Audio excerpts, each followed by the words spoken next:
로마서 12장 14절에서 21절 말씀 대독합니다. 너희를 박해하는 자를 축복하라. 축복하고 저주하지 말라. 즐거워하는 자들과 함께 즐거워하고 우는 자들과 함께 울라. 서로 마음을 같이하며 높은 데 마음을 두지 말고 도리어 낮은 데 처하며 스스로 지혜 있는 채 하지 말라. 아무에게도 악을 악으로 갚지 말고 모든 사람 앞에서 선한 일을 도모하라. 할 수 있거든 너희로서는 모든 사람과 더불어 화목하라. 내 사랑하는 자들아, 너희가 친히 원수를 갚지 말고 하나님의 진노하심에 맡기라. 기록되었으되 원수 갚는 것이 내게 있으니 내가 갚으리라고 주께서 말씀하시니라. 내 원수가 줄이거든 먹이고 목마르거든 마시게 하라. 그리함으로 내가 숯불을 그 머리에 쌓아 놓으리라. 악에게 지지 말고 선으로 악을 이기라. 아멘. 오늘 말씀의 제목은 원수 사랑입니다. 지난주에 우리가 이 형제 사랑에 대한 말씀을 들었는데요.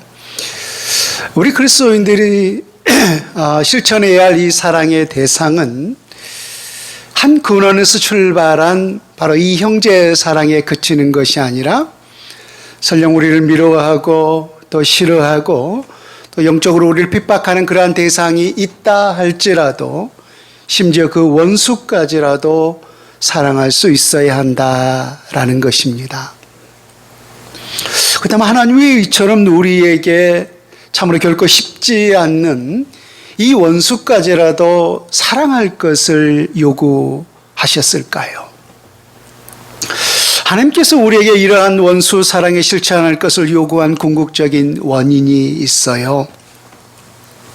로마서 5장 10절에 바울이 이렇게 말씀을 합니다.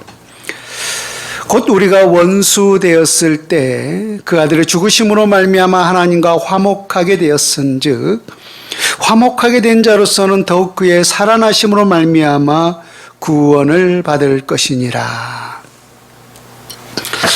다시 말하면 우리가 하나님과 과거에 어떠한 관계였을 때 예수 그리스도께서 우리를 위하여서 십자가에 죽으심으로 하나님과 화목할 수 있게 되었는가? 그 때를 묻고 있는데 우리가 하나님과 바로 원수 관계였을 때라는 것입니다. 여러분, 우리가 누군가 원수 관계를 맺고 있다라고 하는 것은 그 사람과 철저하게 촉을 지고 있는 거죠. 어떠한 교류도 하지 않아요. 나라와 나라끼리 원수를 맺고 있다면은 교류가 끊어지는 거고, 사람과 사람 사이에 원수를 맺고 있다면은 서로 모든 교류가 단절될 수밖에 없는 거죠. 근데 우리가 바로 하나님과 그러한 관계였다라는 거예요. 그래서 그 원인은 성경에서 죄를 말씀하고 있죠. 그래서 죄가 하나님과 우리 사이를 가로막고 있었기 때문에 하나님이 우리에게 오고자 했으나 올 수가 없고, 또 우리가 하나님 앞에 가고자 했으나 역시 그 죄의 담이 가로막고 있었기 때문에 우리가 하나님과 갈 수 없었다라고 말씀하고 있어요. 그래서 우리는 하나님과 모든 교제가 철저하게 단절되고 끊어진 소위 원수 관계였다라는 거예요. 그런데 바로 그러한 관계였을 때 우리 하나님께서 예수 그리스도를 우리 가운데 십자가에 내어주심을 통하여서 그 십자가의 대속의 은총으로 말미암아 그 십자가의 죽으심 때문에 우리가 하나님과 어떻게 된 거예요? 화목하게 될 수 있었다라는 거예요. 화목하게. 다시 말하면은 우리가 원수 관계였을 때 예수 그리스도의 십자가의 죽으심으로 우리가 하나님이 화목하게 될 수 있었다는 거예요. 그래서 오늘 또 우리는 하나님 앞에 교제하고 우리 하나님 앞에 교류하고 또 이처럼 영으로 우리가 하나님 앞에 나아갈 수 있는 이러한 존재가 된 것 아니겠습니까? 근데 우리가 어떠한 관계였을 때 이런 은혜를 우리에게 베풀으셨다고 했어요? 원수 관계였을 때요. 원수 관계였을 때.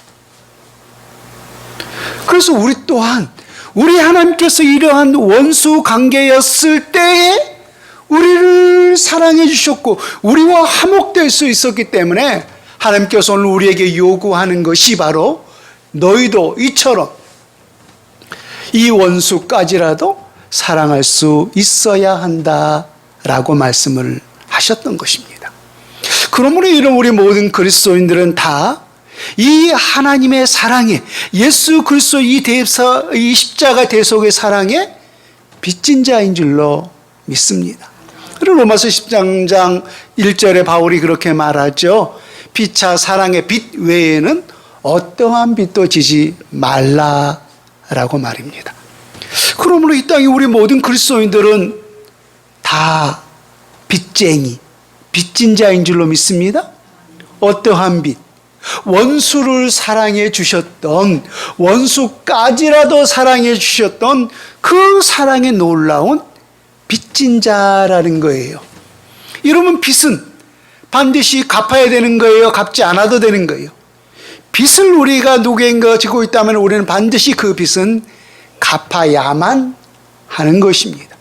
그래서 이 원수 사랑을 우리가 실천했을 때 이것은 해도 되고 하지 않아도 되는, 그냥 넉넉하게 우리가 원수까지를 사랑할 수 있어야 된다, 그저 그러한 계명이 아니라 우리는 이것에 빚진 자이기 때문에 반드시 원수까지라도 사랑할 수 있는 그러한 빚진 자의 심정으로 우리는 원수를 사랑할 수 있어야 할 줄로 믿습니다.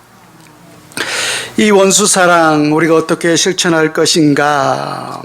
14절에 참 오늘 14절부터 21절까지의 말씀을 저는 이 한 단락에서, 한 문장에서 주고 있다라고 생각을 합니다. 이 12장 14절 말씀을 같이 한번 보세요. 너희를 박해하는 자를 축복하라. 축복하고 저주하지 말라라고 있어요. 여기서 이 박해하는 자가 우리 그리스도인들에게서 보면은 영적으로 이 원수 역할을 하는 존재 아니겠습니까?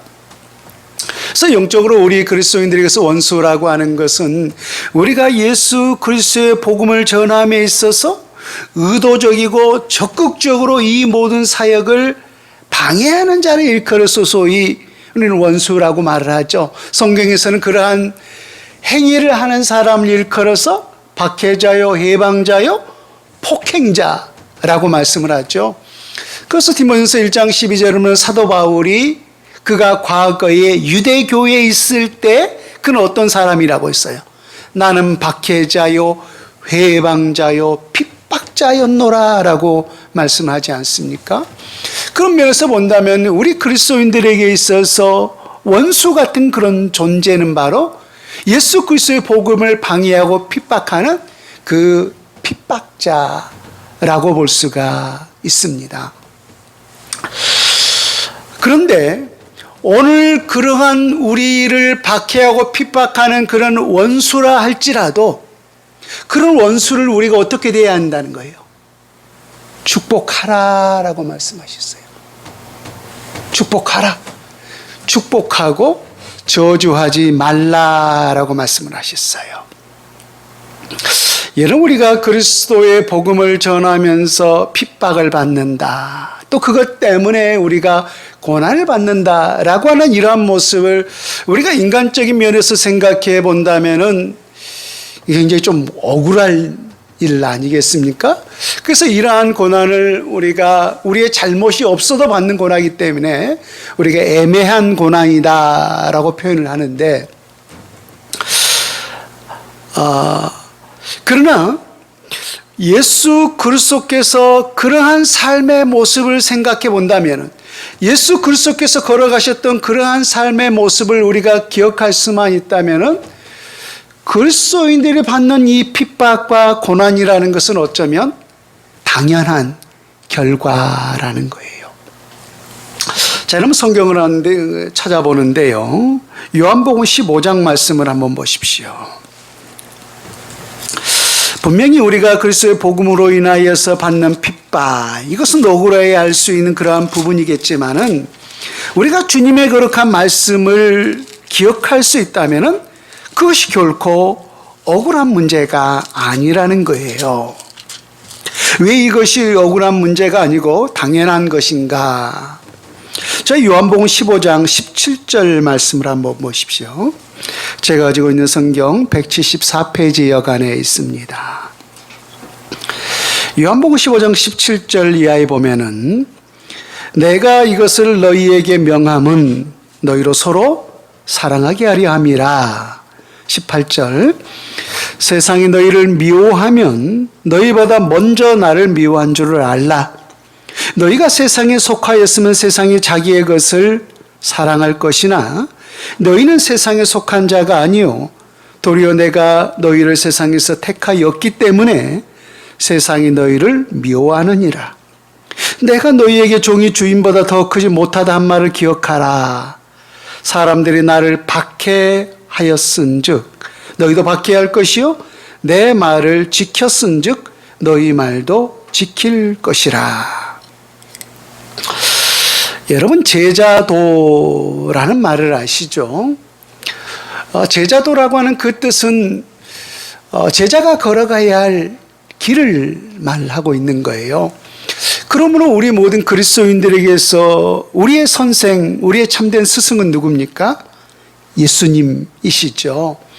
그래서 우리 선생이요 우리의 스승 되시는 예수 그리스도께서 걸어가셨던 그 길을 우리가 함께 바라보면서 주님과 함께 그 길을 걸어가는 것이 바로 제자도예요. 그 다음에 이 땅에서 우리의 참된 스승, 선생 되시는 예수 그리스도께서 과연 어떠한 길을 걸어가셨는가 하는 거예요. 우리 주님께서 이 땅에서 걸어가셨던 그 길을 우리가 생각해 본다면 철저하게 미움을 받았던 것을 보게 돼요. 우리가 사복음서에 보면은 우리 주님께서 이 땅에 태어나서부터 십자가에 못 박혀 죽으시고 다시금 부활 승천하기까지 예수님의 소위 공생의 사역 기간을 마태, 마가, 누가, 요한이 세세하게 자기들이 보는 그 관점에서 기록하고 있지 않습니까? 근데 그 예수님의 사역의 전생의 모습을 보았을 때 예수님이 이 땅에서 과연 많은 사람들로부터 영광을 받는 그러한 길을 걸어가셨는가? 아니면은 미움받는 고난의 길을 걸어가셨는가 하는 거예요. 철저하게 우리 주님께서는 핍박과 박해와 미움받는 삶을 사셨던 것을 보게 돼요. 예수님이 약속대로 유대 땅 베들레헴에 우리 주님은 탄생하셨습니다. 근데 예수님께서 그곳에 탄생하자마자 얼마 안 돼서 우리 주님은 애굽으로 피신하게 되었어요. 근데 왜 애굽으로 피신하게 될 수밖에 없었나요? 헤롯 대왕이, 정치적인 권세와 능력을 가지고 있던 이 헤롯 대왕이 예수님을 죽이려고 하니까 그의 부모가 그를 살리기 위해서 애굽으로 피신할 수밖에 없었는 거예요. 그런데 다시금 그가 죽었다는 소식을 듣고 예루살렘으로 돌아오려고 했지만은 예루살렘으로 다시금 돌아오지 못하고 우리 주님은 어린 시절을 나사렛에서 보냈어요. 그래서 우리 주님은 어디 사람이에요? 고향이 나사렛이죠. 근데 여러분 우리 그리스도인들에게 있어서 이 나사렛이라는 용어는 오히려 좀 긍정적으로 생각되는 경향이 많아요. 왜 그러냐면은 우리가 예수님께서 그 명하셨던 것처럼 나사렛 예수님의 이름으로 걸으라 라고 사도들이 명하지 않았습니까? 그래서 예수님의 그 호칭을 말할 때 나사렛 예수의 이름으로 라고 해서 굉장히 우리에게 긍정적인 그 경향이 많아요. 생각이. 이 나사렛이라고 하는 것은 소위 지명이에요. 그러니까 우리가 어디 출신이다라고 했을 때 우리가 뭐 자기의 고향이 있지 않습니까? 그래서 예수님은 나사렛 예수다라고 하는 것은 나사렛 출신 곧 나사렛 사람 예수다라고 하는 거예요. 근데 왜 제가 이처럼 이 나사렛에 대해서 좀 구체적으로 설명을 드린가 하면은, 이 유대사회 속에서 나사렛이라고 하는 동네는 소위 굉장히 경멸의 대상이었어요. 그러니까 유대 백성들은 소위 선민 사상이 있지 않았습니까? 하나님이 우리를 선택하여 주셨다. 그래서 우리는 하나님의 택함 받은 백성이다 라고 해서 이 선민 사상 때문에 굉장히 그들은 자랑스러워했는데, 그것에서 이 선민 사상에서 제외된 지역이 있었는데 그 지역이 바로 나사렛이라는 지역이었어요. 그러니까 이 나사렛이라고 하는 지역은 소위 이방과의 접경 지역이었던 거죠. 근데 이 유대인들은 이 유대인과 이방인을 소위 구분짓고 있지 않았습니까? 그래서 이방이라는 것은 소위 하나님으로부터 버림받은 백성이라고 생각을 하고 있었던 거예요. 근데 이 나사렛이라고 하는 이 지역도 어디와 적금되어 있냐면 이방 땅과 적금되어 있는 그런 땅이었어요. 그래서 나사렛 살고 있는 그 모든 사람들을 이방 사람 취급을 했던 거예요. 근데 우리 주님이 지금 어느 지역에서 살았어요? 나사렛이라는 지역에 살았어요. 그래서 우리 주님께서 그곳에서 약 30년의 생애를 사셨는데, 예수님이 사신 그 지역조차도 이처럼 많은 사람들에게 경멸의 대상인 그런 지역에서 살아왔다라는 거예요. 여러분, 이것을 알 수 있는 성경의 한 구절이 있는데요. 요한복음 1장인가요? 보면은 예수님의 그 부르심을 받고 빌립이 주님을 따르지 않습니까? 그래서 이 빌립이 예수님을 만나서 제일 첫 번째 전도한 사람이 누구였냐면은 나다나엘이었어요. 그래서 이 빌립이 나다나엘에 가서, 나다나엘이요, 모세가 율법에 기록하였고 또 과거에 수많은 우리 믿음의 선지자들이 기록했던 그 메시아를 내가 만났다라는 거예요. 그 메시아를. 근데 그 메시아가 누구라는 거예요? 요셉의 아들 나사렛 사람 예수라는 거예요. 그러니까 이 빌립이 나사렛 사람 예수라라고 하니까 나다나엘이 그 이야기를 듣고 하는 말이 뭐였어요? 나사렛? 혹시 그 다음 구절 기억나십니까? 나사렛에서 무슨 선한 것이 날 수 있겠느냐라고 했어요. 그러니까 이 선한 것인 뭐예요? 선한 이는 누구예요? 하나님이죠. 그래서 어떻게 그 유대 사회 속에서 경멸의 대상이었던 그 촌동네, 그 이방인으로 여겼던 그러한 지역에서 하나님이, 메시아가 그곳에서 날 수가 있겠느냐? 그럴 리는 없다라고 했던 거예요. 이것이 뭘 반증하고 있는 거예요?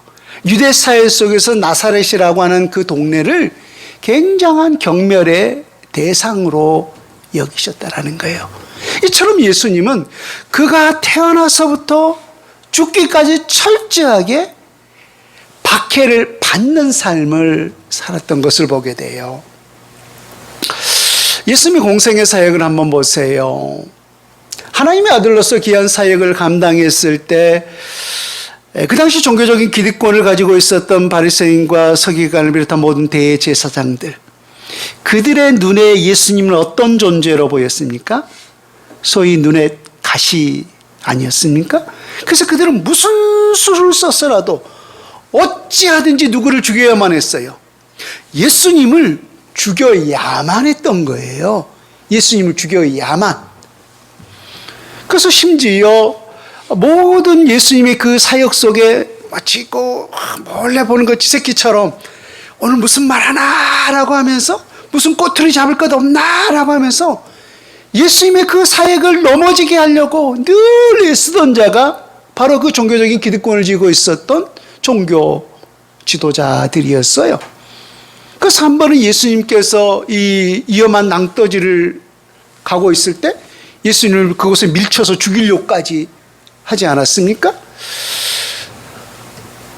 그뿐만 아니라 예수님의 예수님께서 결국은 십자가에 못 박혀 죽임을 당하셨는데 그 죽임을 당하신 그 실제적인 이유가 뭐예요?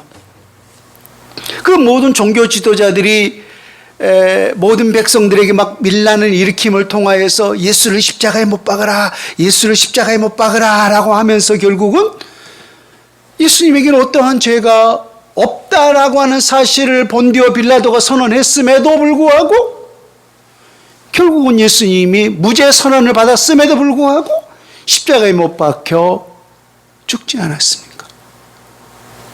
예수님은 이 땅에서 어떠한 길을 걸어가셨어요? 철저하게 핍박을 받는 길을 걸어가셨다라는 거예요. 그렇다면 우리 모두가 예수 그리스도의 제자일 터인데 이 땅에서 우리가 걸어가야 할 길은 어떠한 길이에요? 안전의 길이에요? 평안의 길이에요? 행복의 길이에요? 아니면은 오늘 예수님처럼 고난의 길이에요? 십자가의 길이에요? 박해의 길이에요?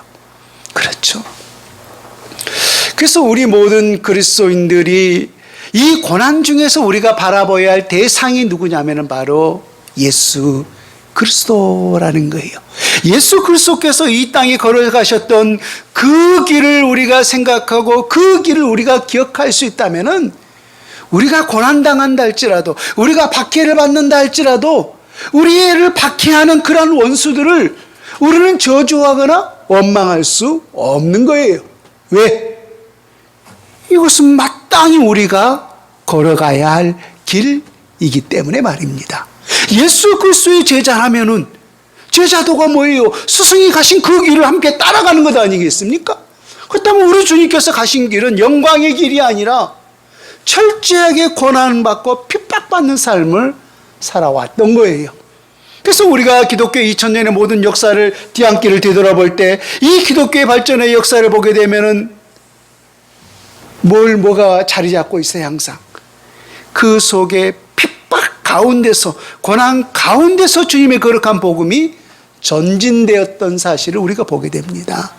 그래서 우리 모든 그리스도인들에게 우리를 핍박하는 그 어떠한 대상이 있다면은 우리는 그를 저주하거나 우리는 그를 원망할 것이 아니라 예수 그리스도를 바라보면서 아하, 이것이 바로 우리 그리스도인들이 걸어가야 할 마땅한 길이구나 라고 하면서 이 길을 주신 우리 하나님 앞에 오히려 우리는 감사할 수 있게 되는 줄로 믿습니다.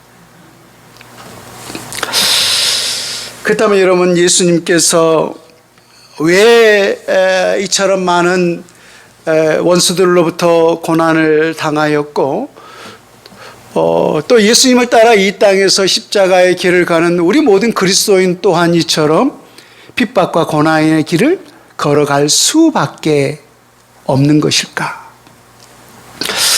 아까 우리가 말씀을 통하여서 보았던 요한복음 15장 9절에 이렇게 기록을 하고 있습니다. 너희가 세상에 속하였으면 세상이 자기의 것을 사랑할 것이나 너희는 세상에 속한 자가 아니요 도리어 내가 너희를 세상에서 택하였기 때문에 세상이 너희를 미워하느니라 라고 했어요. 왜 세상이 우리를 미워하고 왜 세상이 과거에 우리 주님을 미워했어요? 세상에 속한 자가 아니기 때문에 말입니다.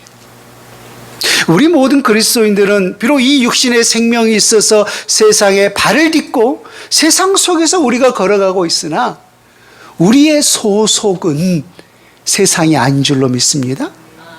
우리 모두는 하나님께 속한 자인 줄로 믿습니다. 그래서 세상이 우리를 미워할 수밖에 없는 것이었던 거예요. 그래서 예수님께서 이 세상으로부터 철저하게 미움을 당할 수밖에 없었던 것입니다. 여러분 보세요. 많은 사람들이 예수님을 세상의 왕으로 삼으려고 했어요. 근데 우리 주님께서는 세상의 왕이 되는 것이 목적이었습니까? 아니요. 우리 주님께서는 만왕의 하늘의 왕으로 우리 주님께서 부름받으셨는데 세상의 왕의 목적이 아니었던 것을 보게 돼요. 이런 사실을 우리가 다시 한번 깨달으면서 우리의 소속은 하늘 백성이다라고 하는 사실을 깨닫고, 하늘 백성은 이 세상으로부터 절제하게 미움을 받는 것이 마땅한 길이다라는 그런 생각이 우리에게 있기를 주 예수님의 이름으로 축원을 드립니다. 우리가 세상에 미움을 당하고 또 핍박을 당한다 할지라도 우리가 세상에 대해서 또 그 원수들에 대해서 우리가 대해야 할 자세는 그들을 축복하라, 축복하고 저주하지 말라라고 했어요. 이 축복한다라고 하는 것은 바꿔 말하면 그러한 대상을 위해서 기도하는 것을 말씀하는 거죠. 바로 우리 예수님께서 그러한 삶을 사셨고, 또 사도행전 7장에 보면은 스데반 지사가 친히 그러한 삶을 사셨던 것을 보게 됩니다. 예수님 원수들에 의해서 그렇게 가장 처참한 십자가의 상형의 형틀 속에서 처형을 당하셨어요. 아무런 죄가 없으신 무죄하셨음에도 불구하고 말입니다. 아까도 말했지만 무죄 속에서도 그러한 처벌을 받았다면 우리가 인간적으로 얼마나 그러한 원수들을 원망할 수밖에 없겠습니까?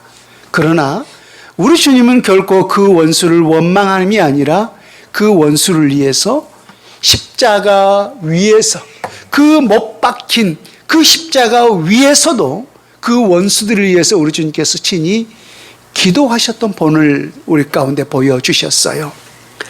소위 가상칠언 가운데 하나죠.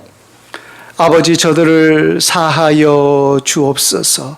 자기들이 하는 짓을 알지 못함이니이다.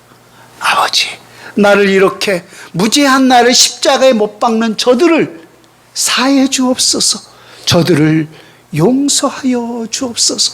저들이 지금 어떤 짓을 하는지 알지 못함이다라고 하면서 그 원수들을 위해서 친히 십자가 위에서 우리 주님은 기도하셨던 것입니다. 사도행전에 여러분 스데반 지사를 한번 보십시오.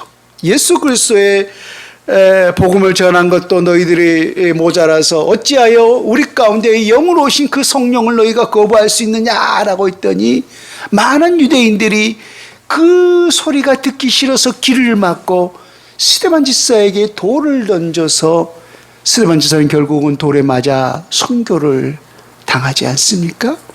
그렇게 원수들에 의해서 스데반 지사는 돌에 맞아 죽어가면서도 그 원수들을 위해서 이렇게 기도합니다.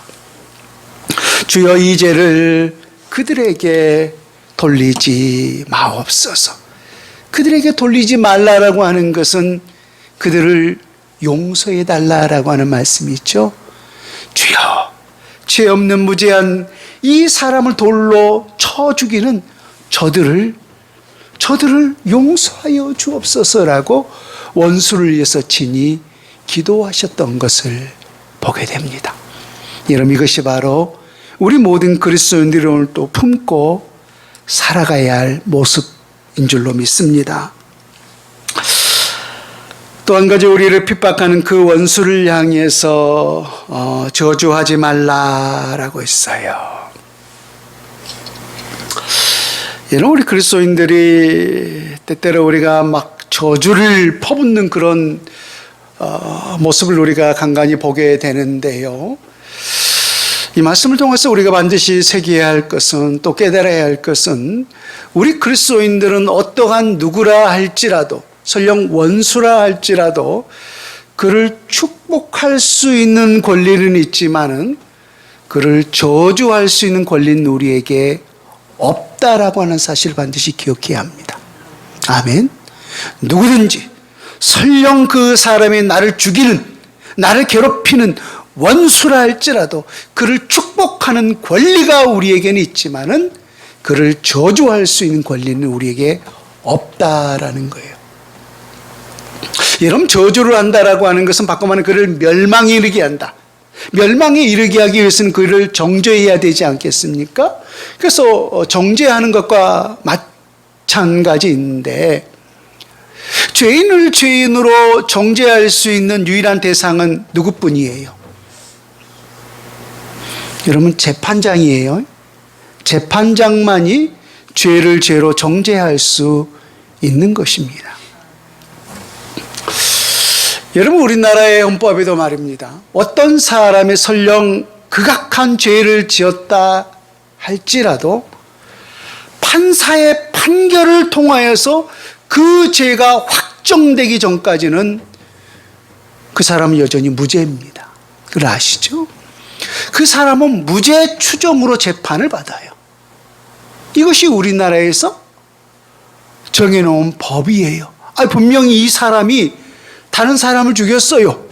남의 것을 훔쳐갔어요. 그럼에도 불구하고 뭐가 확립되기 전까지는 무죄냐면은 판사가 이 사람을 통해서 판결을 땅땅땅 그 판결을 내리기 전까지는 철저하게 무죄 추정을 한다라는 거예요. 이것이 우리나라의 헌법에 정해놓은 법이에요.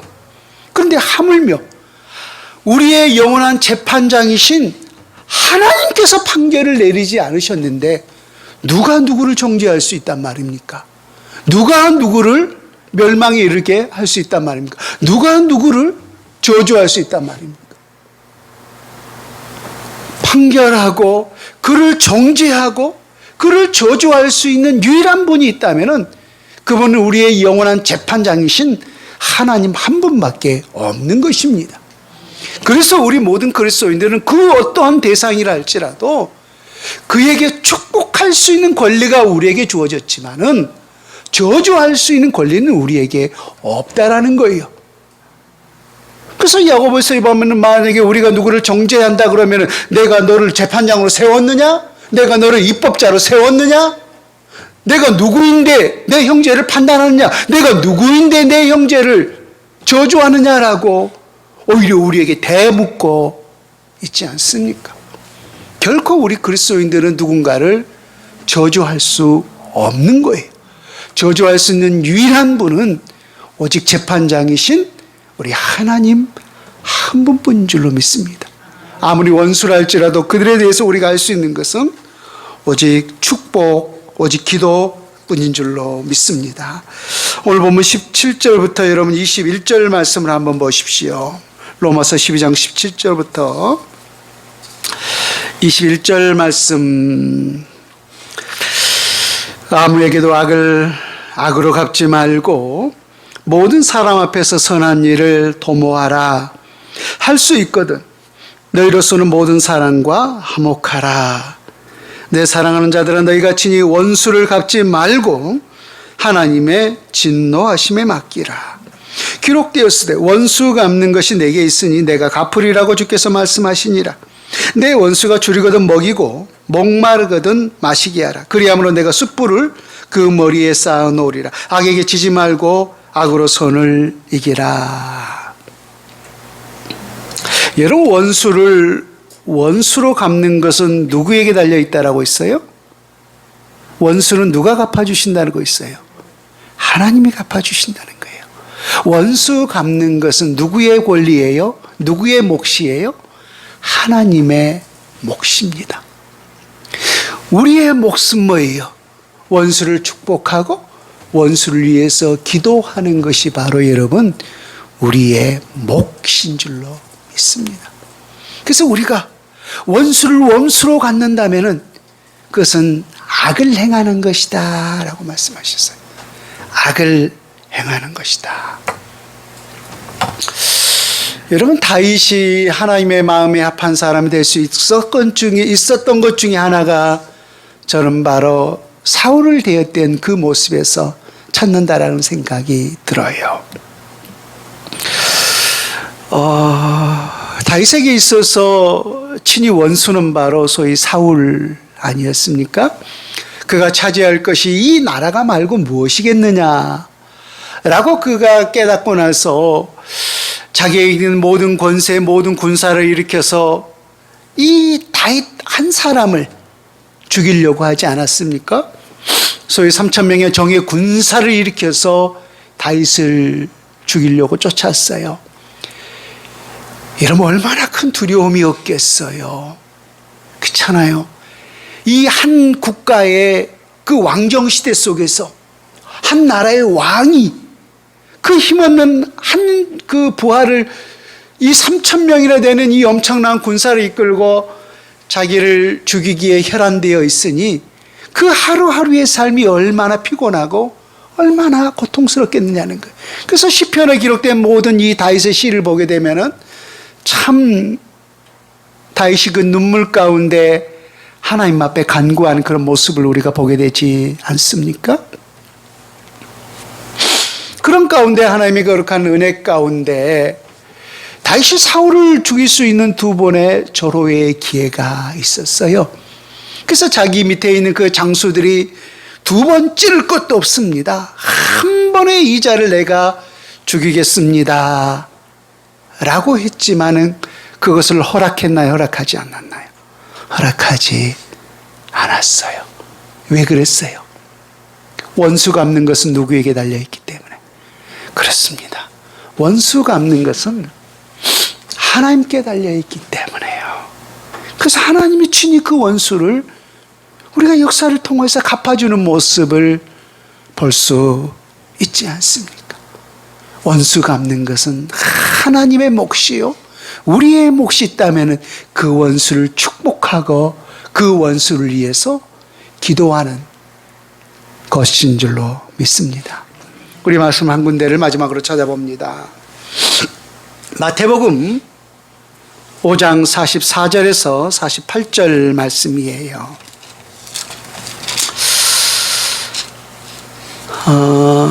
신약성경 7페이지에 있습니다.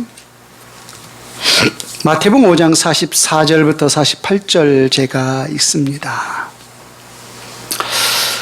나는 너희에게 이르노니 너희 원수를 사랑하며 너희를 박해하는 자를 위하여 기도하라. 이같이 한즉 하늘에 계신 너희 아버지의 아들이 되리니 이는 하나님이 그 해를 악인과 선인에게 비추시며 비를 의로운 자와 불의한 자에게 내려주심이라. 너희가 너희를 사랑하는 자를 사랑하면 무슨 상이 있으리요? 세리도 이같이 아니하느냐? 또 너희가 너희 형제에게만 무난하면 남보다 더 하는 것이 무엇이냐? 이방인들도 이같이 아니하느냐? 그러므로 하늘에 계신 너희 아버지의 온전하신과 같이 너희도 온전하라. 여러분, 나를 사랑하는 자를 사랑하는 것은 누구도 할 수 있다라고 했어요. 세리. 유대사에서 세리라는 것은 죄인으로 낙인 찍힌 사람 아니겠습니까? 그래서 유대에서 가장 큰 죄인으로 여기는 그러한 세리라 할지라도 자기를 사랑하는 사람은 사랑할 수 있다라는 거예요. 또 자기 형제를 사랑하는 거, 이건 누구도 할 수 있는 거예요. 이방인들도 할 수 있는 거예요. 여러분, 믿지 않는 모든 사람들도, 물론 우리도 마찬가지지만은 믿지 않는 세상의 모든 사람들을 참 자기 형제를 위해서라면은, 자기 부모, 자기 자식을 위해서라면은 자기 몸의 일부분이라도 떼어주고자 하는 마음이 있지 않습니까? 그래서 자기 형제를 사랑하는 것은 누구도 할 수 있는 거예요. 믿지 않는 세상 사람들도요. 이방인들도 얼마나 누구든지 사랑할 수 있는 거예요. 그래서 여러분, 자기를 사랑하는 자를 사랑하는 것, 자기 형제만을 사랑하는 것은 저는 동물적인 본능이라고 봅니다. 여러분, 동물도 한번 보십시오. 자기를 사랑하는 사람은 동물들도 사랑해요. 여러분, 강아지들을 보면은 참 얼마나 예쁘고 사랑스러운지 모르죠. 근데 처음에는 서로 낯설기 때문에 굉장히 좀 경계하고 왕왕 막 짖다가도 먹이를 주고 쓰다듬어 주고 자기를 예뻐하고 자기를 사랑하는 그 모습을 그가 깨달으면은 막 꼬리치면서 달라. 그렇죠? 또 여러분, 그 동물의 그 세계를 한번 보십시오. 그들이 뭘 안다고 자기 새끼들을 위해서 얼마나 많은 애를 쓰는지 몰라요. 얼마나 많은 애를 쓰는지 몰라요. 심지어 어떠한 동물들은 자기 새끼를 낳고서 죽는 그러한 존재들도 있잖아요. 자기 자식을 위해서 자기 생명을 버리는 그러한 동물들도 있다라는 거예요. 그래서 여러분, 자기를 사랑하는 자를 사랑하는 것, 자기 형제만을 사랑하는 것은, 저는 이것은 단지 동물적인 본능이라고 생각합니다. 그러나 우리 모든 그리스도인의 사랑은 이 동물적인 본능에 그치는 것이 아니라 설령 나를 괴롭히는, 나를 대적하고 나를 괴롭히는 원수라 할지라도 그 원수까지도 사랑할 수 있어야 한다라는 거예요. 근데 여러분, 우리가 실상은 우리의 삶 속에서 우리가 깨달아 알겠지만은 그 원수는 멀리 있는 거예요? 항상 가까이 있는 거예요? 그렇습니다. 원수는 우리가 멀리 있는 것이 아니에요. 멀리 있는 사람과 우리가 척을 지고 원수를 지을 수 없는 거예요. 모르는 사람과. 아는 사람과 늘 때로는 가까이 있는 사람에게 원수를 맺고 살아갈 때가 많아요. 그건 제 생각이 아니라 예수님이 친히 그렇게 말씀하셨어요. 그래서 우리 주님은 누가 내 원수라고 했어요? 내 집안 식구가 내 원수니라라고 말씀하셨어요.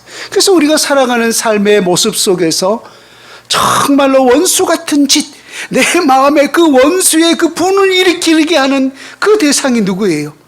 가장 가까이 있는 실은 내 가족들이에요. 내 아내가, 내 남편이, 내 자식들이, 내 형제들이, 내 혈육의 형제들이 그런 원수를 맺고 살아갈 때가 많아요.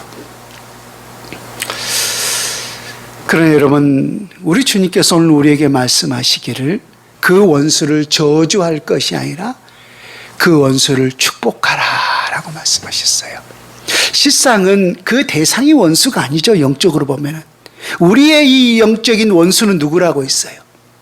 마귀라고 말씀하셨죠. 그러니까 그 사탄이 이 사람의 관계를 통하여서 우리 안에 그런 분노를 일으키게 하고 그런 관계를 시기하고 질투함을 통하여서 그런 짓을 일으키도록 하는 도구에 불과할 뿐이지 실상은 그 존재가 원수는 아닌 거죠. 그 마귀에 어떻게 보면은 사주를 받아 한 거죠. 그렇기 때문에 우리 주님께서는 친히 그 원수라 할지라도 여러분 사랑할 것을 명하셨던 것입니다. 그러면 원수를 위해서 기도하면은 그 원수를 위해서 축복하면은 그 원수가 여러분 나의 친구가 되는 줄로 믿습니다. 그 원수가 나의 가장 아름답고 가장 신실한 우리의 동역자가 되는 줄로 믿습니다. 이런 그 원수를 나의 친구로 만드시기 바랍니다. 그 원수를 나의 가장 좋은, 나의 가장 힘 있는 동역자로 세울 수 있기를 바랍니다. 그러기 위해서는 그 원수를 축복하고 그 원수를 위해서 기도할 수 있어야 합니다. 여러분, 결코 저주하는 것은 우리의 몫이 아니라고 했어요. 남을 저주하는 것은 그건 그리스도인의 올바른 자세가 아닙니다. 오히려 그것은 죄를 짓는 것이라 라고 주님이 말씀하셨어요. 원수까지라도 품고 사랑할 수 있는 저 여러분 될 수 있기를 주 예수님의 이름으로 축원을 드립니다. 아멘.